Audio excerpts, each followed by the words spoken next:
I don't know if it's because of the voices he hears in his head, but Randy Orton hasn't fully convinced me since his return at Survivor Series 2023.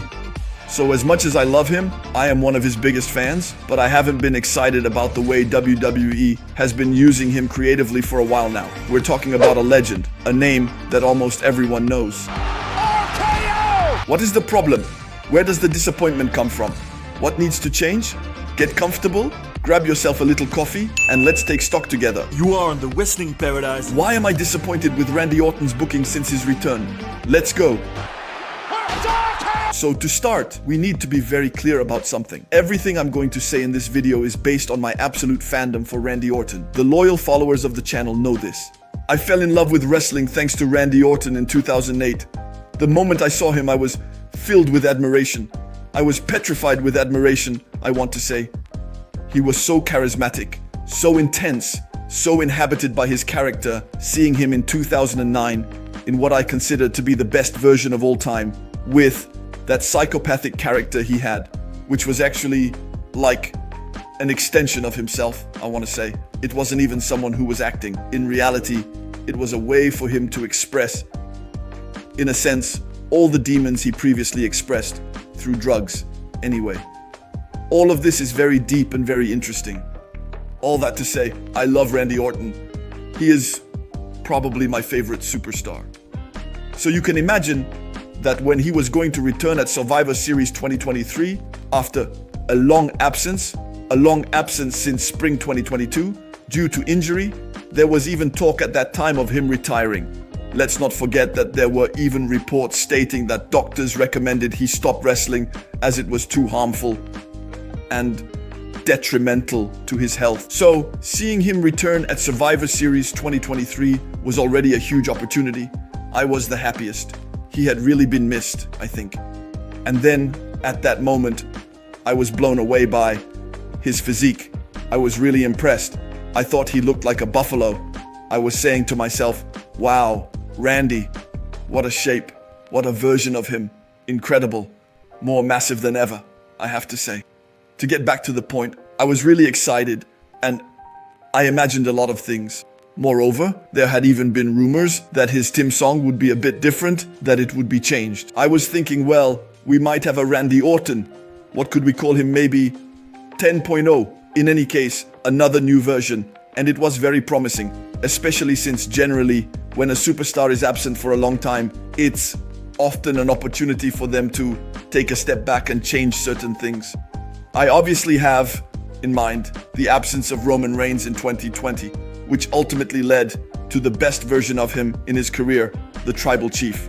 So often, for a superstar, an absence, even though it is painful and cruel at the moment, especially if it is due to a very serious injury, sooner or later, it still leads to either change or at least positive things. I also specify that he returned on the same day as CM Punk. So that day, we were spoiled. We had CM Punk making his big return to WWE, which was already completely improbable and crazy. And on top of that, Randy Orton on the same day.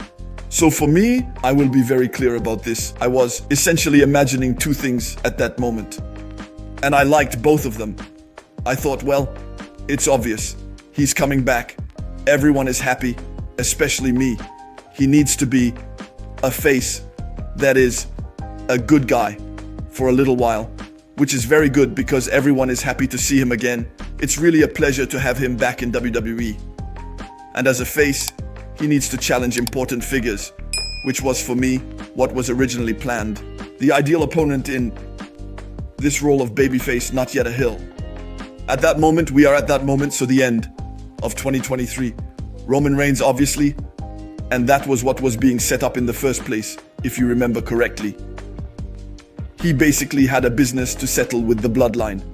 Let's not forget that in kayfabe, it was because of the bloodline that he was injured and had to be absent for so long. He had a score to settle. He needed to take his revenge. So it was all written, a one-on-one rivalry against Roman Reigns. That was what excited me the most. And by the way, that's how it all started. We remember that they even had a promo together, that Randy Orton and Roman Reigns had interactions, and that everything was almost, we could say, official for Royal Rumble 2024, with Roman Reigns against Randy Orton. So, personally, I was the happiest. They are probably my two favorite superstars. So seeing them face off is amazing. So even if I do see it, I still have to acknowledge that their chemistry is not exceptional. Roman Reigns has more chemistry with others, and Randy Orton himself also has more chemistry with others. But still, I was happy to think that in this historic and legendary reign, because let's not forget that Roman was still the champion. It's great that Randy Orton's name can be added. I wasn't at all convinced that it was just a title defense, a formality, let's say, for Roman Reigns. I imagined creative possibilities with Randy Orton being the one to end Roman's reign. In short, many things were possible. And all this to say that while they didn't have great chemistry, having Randy Orton in this long reign of Roman on the long list, whether they lose or win, was still prestigious.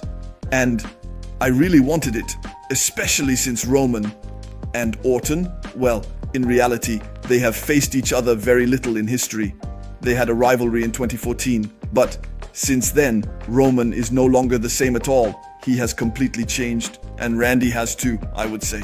So it was, and especially back then, it was Randy as the heel and Roman as the babyface. As we know, the hero.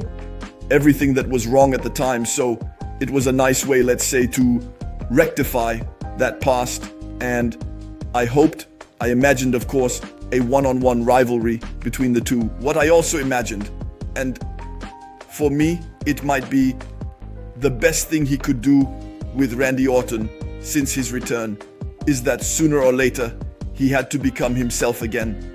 Because he himself says that in it, that's where he is the best. That's where he is the most comfortable. That's what he prefers to be. And it's certain that it's the most natural for him. And even then, it was when he was himself that I really fell in love with wrestling and became a fanatic of him. It was when he was himself. So I was thinking, sooner or later, he has to return to his fundamentals, just like he did in 2020. Well, I didn't specify just before, but it wasn't just in 2008, 2009 that I loved Randy Orton. I also liked him back when he was more of a tweener, as they call it, where he would sometimes be a heel and sometimes a face. He was juggling a bit between the two around 2011. I also really liked in 2020 when he had his rivalry, as he had a rivalry with Edge. Obviously, well, unfortunately, it was somewhat spoiled by all the health context, but it started off very well. It all started with a phenomenal heel turn at the time, so the night Edge returned to Raw after his glorious and incredible comeback at the Royal Rumble 2020, that was amazing. Randy Orton was deep, psychopathic. He played mind games, as they say, with Beth Phoenix, Edge's wife. In short, he was great at that time. In 2020, he also had a rivalry with Drew McIntyre, which led to his 14th title.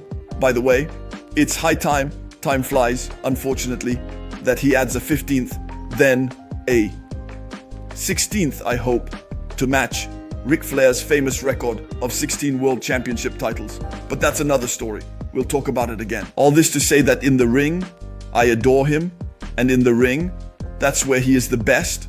And I was thinking that in the ring, he should have a rivalry against none other than Cody Rhodes, obviously. The story was writing itself, it's clear. They both have this shared past with legacy. They are both sons of legends, so they really have commonalities.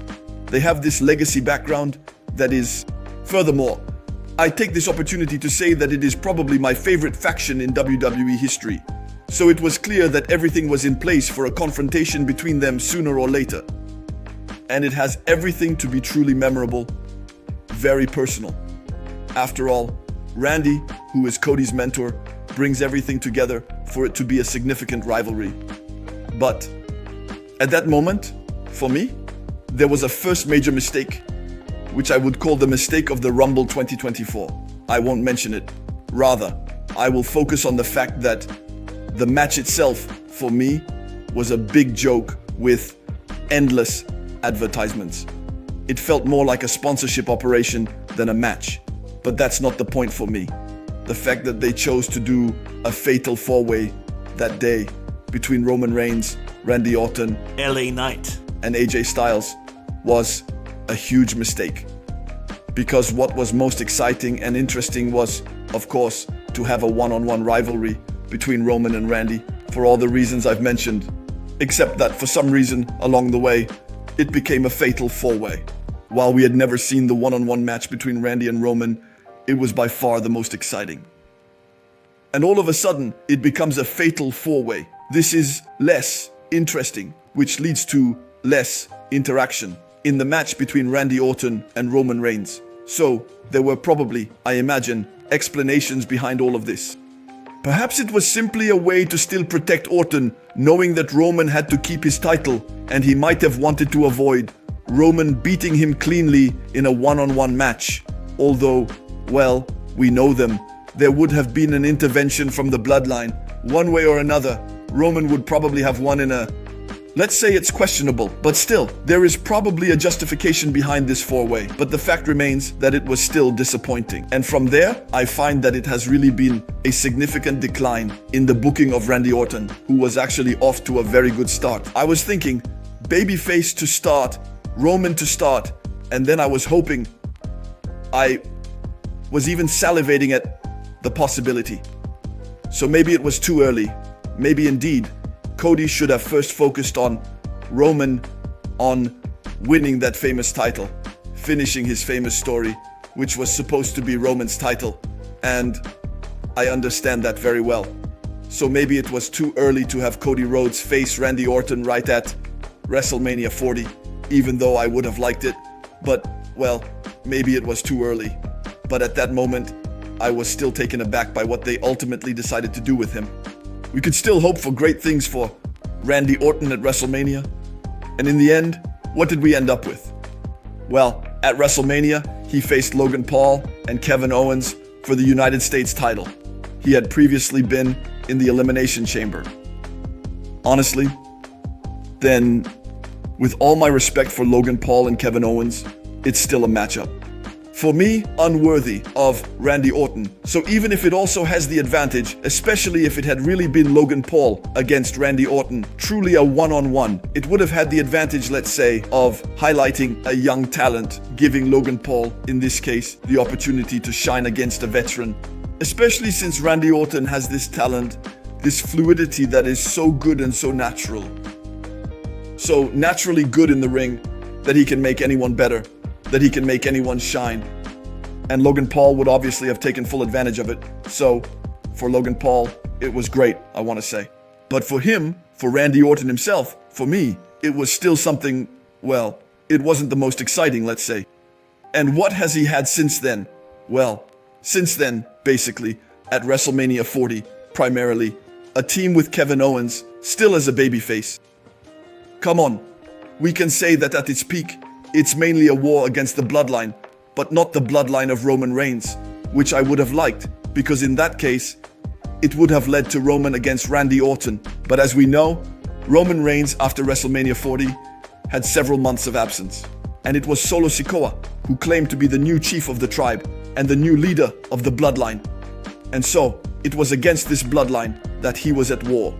This still led to a match that was entertaining and brutal, I would say, at Backlash. So between the bloodline, the new bloodline, I want to say, and Orton and Owens. By the way, since then, I have the impression that there is a big new trend around Randy Orton. One of the most striking things since his return, in fact, is that fans have started singing his theme song. So I think that Randy, maybe it makes him happy, but still, it's not really the thing. If that's all we remember about his return over the past year, it's really quite limited and rather poor. But anyway, what has he done since then? War against the bloodline, and in Solo, we can mainly remember one thing. In my opinion, it is primarily a match against Gunther at King and Queen of the Wing. But also the rematch at Bosch in Berlin. So this was a way, let's say, to hype up Gunther at home and to essentially give him a good match. And finally, that's what we remember about Randy Orton in hindsight regarding his confrontations with Gunther, that they were good matches, spectacular matches with moves and in-ring action. So here we go. Once again, as often, for everything that is technical, for everything that is athletic performance, it's great. But what do we really take away in terms of story, in terms of depth, of psychology? Well, nothing really. It's true, at least not much. And it's still a very meager assessment, don't you think? Honestly? Not even a year yet, soon, but to have only this, basically solo. Regarding Gunther, a team with Owens, a thwarted rivalry, I want to say in a one-on-one against Roman Reigns, instead of having a multi-person match, it still feels very thin, I think. And I must admit that all of this frustrates me and disappoints me. I imagine much better for Randy Orton from the moment he made his incredible return at Survivor Series 2023. But well, fortunately, it's not too late. And I tell myself that everything I've observed in terms of booking for Randy Orton over the past year can obviously be rectified. How could WWE correct all of this and, let's say, restore interest in Randy Orton? For me, the answer is very simple. He urgently needs to become himself again. Simply put, it's true, just like he did for his rivalry against Edge in early 2020, he needs to become a villain again. That's where he is the best, as soon as possible, I think. Especially for me, it's as a villain that he can have the two most exciting and potentially interesting things he could have, let's say, in the next 12 months, since we will operate on a year-to-year basis. We have taken stock of the first year, in a way. In the second year since his return, one could say that the two most exciting things, let me know in the comments if you're excited too, but I want to say, once again, he needs to have this rivalry against Cody Rhodes. Why not sooner or later, perhaps starting from this rivalry against Cody, leading to Cody becoming him? At least they form a kind of Legacy 2.0 with new proteges. And this time, Orton and Cody are somewhat the veterans who elevate the younger talent. I was particularly thinking of Austin Theory and Grayson Waller, who, as arrogant but potentially talented individuals, were in my eyes the ideal protege for Orton and thus Cody. So for me, this is a first creative possibility that should take place. It could really be interesting. And of course, we have known for a few weeks, a few months now, well, at least it's still quite fresh, that 2025 will be John Cena's last year in wrestling. Basically, another year, and that's it. No more John Cena. So, it's inevitable. For his last year, John Cena, how could he not face his iconic opponent? The rivalry I grew up with, Cena versus Orton, the classic of WWE. For me, it is inevitable that this rivalry must take place one last time. So the big question is, would it be better for it to happen, for example, at WrestleMania 41, a final Cena-Orton match, especially since they have never had a one-on-one match at WrestleMania? It's a shame, by the way, they had one-on-one matches in other pay-per-views, notably SummerSlam, but really, at WrestleMania, the showcase of the Immortals, the most important place, they never had. So, I think that 2025 would be the perfect opportunity to rectify this, unless we prefer to keep this rivalry against Cena for the very end of 2025. Why not maybe Survivor Series 2025, or if there is a show, for example, by the end of 2025, I think Randy Orton should officially be the last opponent, even though I'm not entirely a fan of that either. I believe it would be better if John Cena's very last opponent was someone from the new generation who could later say, I'm the one who retired John Cena once and for all. Well, this scenario needs to be evaluated for what's best, but for me, it's inevitable. Who is set to face John Cena in 2025? And that, along with Cody Rhodes, is the best thing to do with him. And let's not forget that time is passing for Randy Orton. So even if he still sees himself wrestling for a little while, at least for several more years, but well, you never know what the future holds. In WWE, he might get injured again. Who knows? That's why I insist on the urgency of making him become himself again. It's just that if he would soon re-injure himself, you never know. It would all be regrets. And with all my love for Randy Orton, I don't want his career to end in frustration. You now know my opinion on Randy Orton's booking since his return at Survivor Series 2023. Come and tell us in the comments if you also think there was much better to do, or if on the contrary you liked it. What rivalry do you imagine for him? And while I'm at it, I invite you to suggest debates or themes that you are passionate about. Who knows, maybe it will be the subject of my next video. We can say that this topic raises a lot of questions. I hope you had a good time watching this video, and I invite you to stay in the paradise of wrestling to look at some other ones. See you right away. And that's the bottom line, 'cause Stone Cold said so. What?